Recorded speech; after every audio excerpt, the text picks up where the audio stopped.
Welcome to Sex Help for Smart People. I'm Dr. Laura Jurgens. I'm here to help you have better sex, intimacy, and relationships. So let's get at it. All right. Hey, everyone. Welcome to episode 77. So today we are talking about spontaneous versus scheduled sex. And boy, people have really strong opinions about sex needing to be spontaneous. And so I want to really invite you, if you are one of those people, to try to keep an open mind in your own best interest. Because if you'd like to be having more and more delicious sex, then I want to challenge the assumption that sex needs to be spontaneous in order to be passionate or wonderful.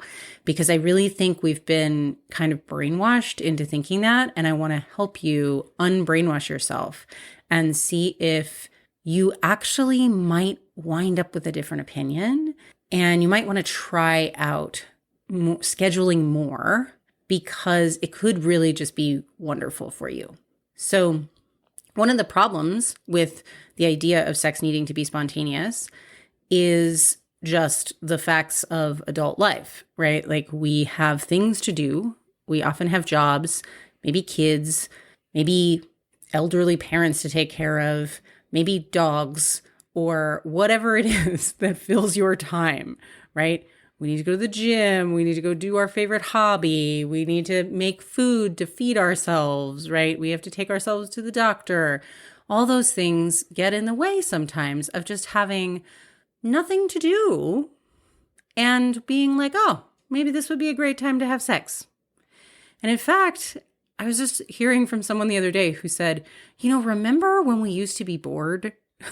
And I kind of missed that, right? And it's very uncommon in many people's lives to really even have time to sit down and relax, let alone to just sort of be like, oh, maybe might be feeling like some sex right now, especially when we're not teenagers anymore. And we don't have all of our, if you were lucky enough as a teenager to have your needs taken care of by your parents and they put a roof over your head and paid your bills and things like that, maybe you had a little extra time to be thinking about having sex at that time. And maybe as an adult, it's just really hard to find time to be spontaneous. So that can be one challenge. And that's one of the reasons why scheduling is a really good idea.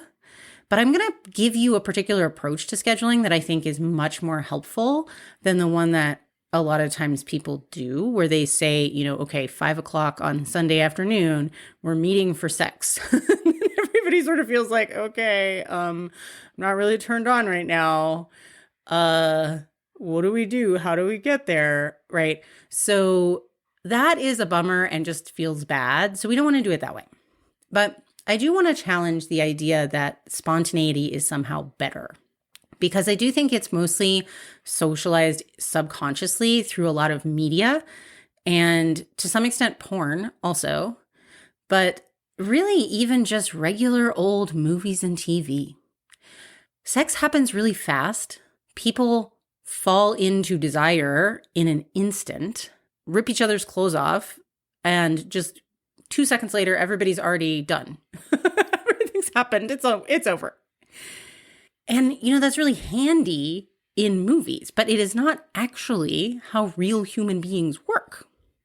And especially not how most female-bodied human beings work. So men often tend to have a bit of a much sharper arousal curve, which means it goes from 0 to 10 really fast. And women will go from 0, they'll get to 10. They'll actually sometimes get way past 10, but it will take a while. And that is a really common thing. And in fact, a lot of my trans clients who've transitioned from male to female identities and bodies have reported as they've started taking estrogen that they felt like their arousal just takes a lot longer, but they do still really get there. It just is a longer process. And so maybe estrogen-based bodies often seem to take a little bit longer, but what's the problem? It's wonderful. It's delicious. And often female bodies have a more tendency for responsive desire. And a lot of times men do too, especially when they're not teenagers anymore. I mean, when you're a teenager and you're a male, oftentimes you get an erection when the wind blows. So which can even be problematic and embarrassing at that time. But as we get older, responsive desire is much more common than the idea of spontaneous desire, where we're just sort of sitting around, eating a peanut butter sandwich and we just get horny. Responsive desire means maybe there's a look our partner gives us, a touch. Maybe they grabbed our butt. Maybe we are skin to skin. Maybe there is something that's happening that feels yummy.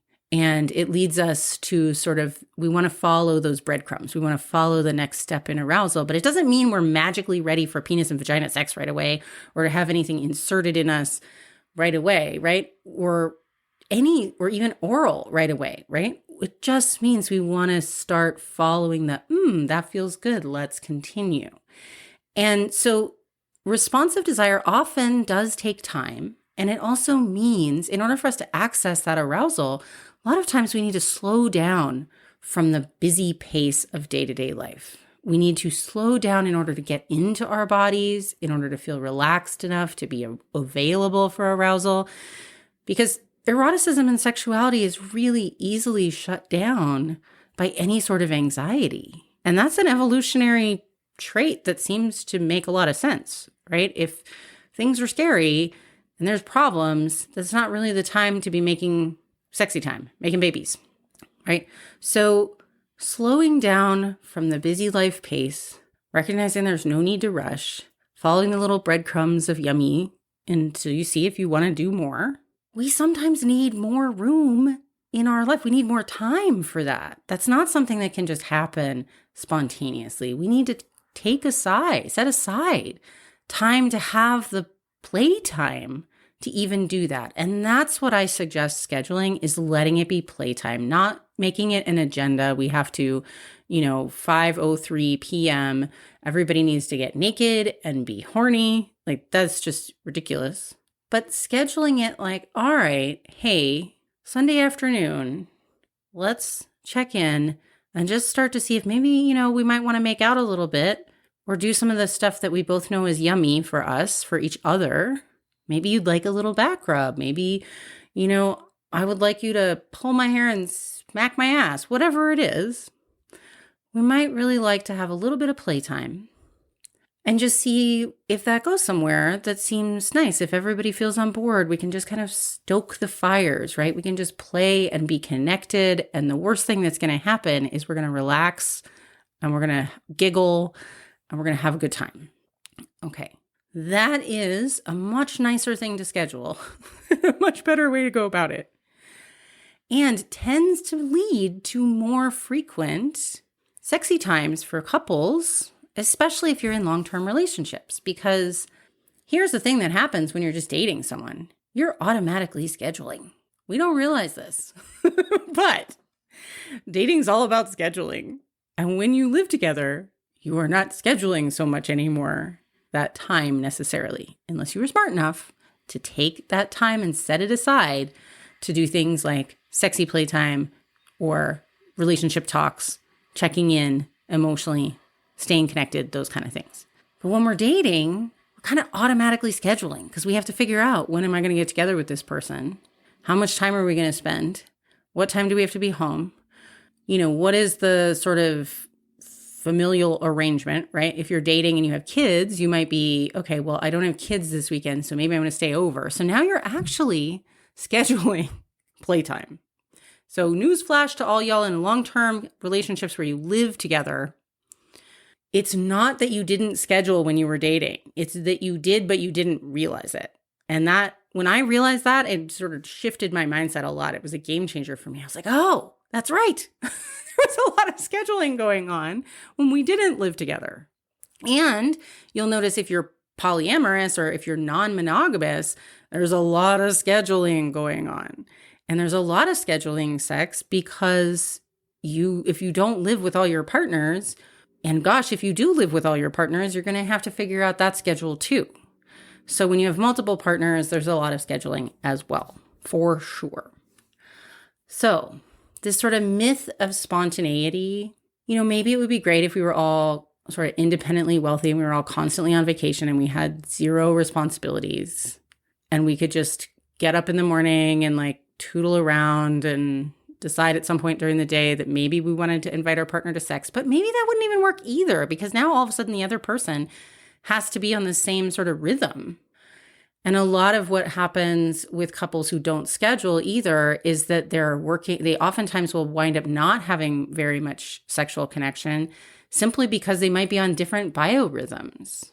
And somebody is kind of a morning sexy time and somebody is kind of an evening sexy time. And because they're not actually finding something that works for both of them intentionally through scheduling, they are missing each other. And they're both kind of upset about it, that the person doesn't want to have sex when they want to have sex. That is really, really common problem.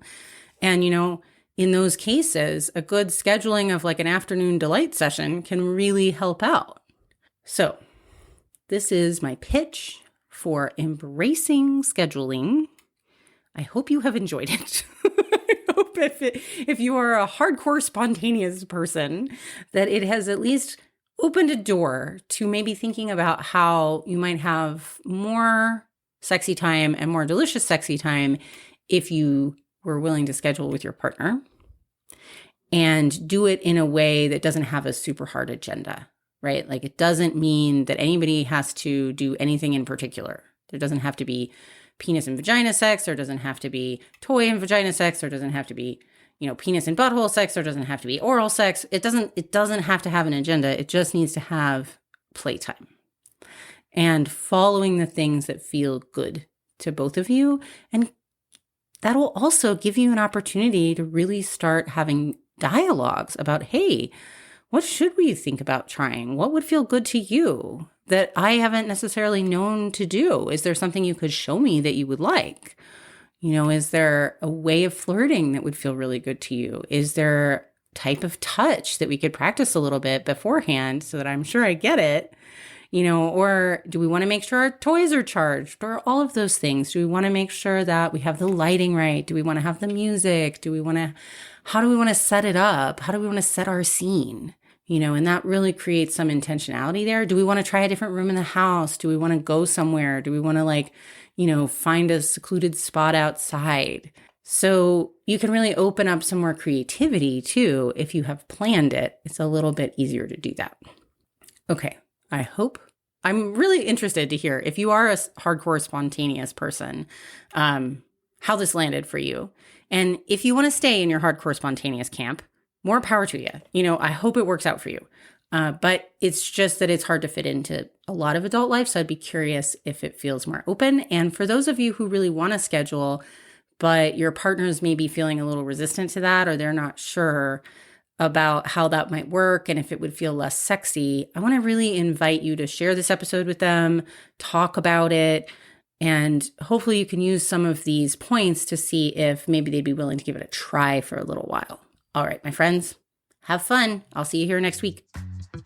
Want to come to Hawaii with me? If you are a woman or you know any, send them right to my homepage, laurajurgens.com. The Maui retreat info is there and it is open for early bird registration. Don't miss it, and I get to see you in Hawaii.